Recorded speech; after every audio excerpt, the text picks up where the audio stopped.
Payg'ambarimiz sollallohu alayhi vasallam hech qachon ovqatni yomonlamagan. Shunday odamlar bo'ladi.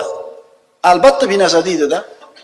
Qo'y qo'yib ketibdi, suv qo'yib ketibdi, tuzsiz bo'lib qolibdi, yaxshi qaynamabdi, dam yemabdi.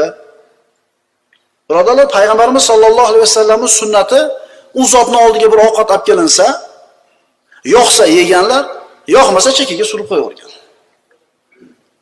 Ma zamma ta'aman qat, lakin idza a'jabahu akalahu va in karihahu tarakahu.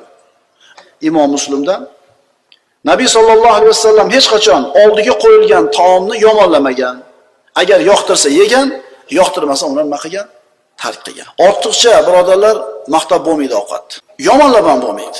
O'zi ovqatni kim yomonlaydi bilasizmi? Ortiqcha maqtaydigan odam yomonlaydi. Asal bo'lib ketibdi-ya, qara-ye. Qiyom bo'lib ketibdi-ya, bunaqa ovqat yemaganmiz.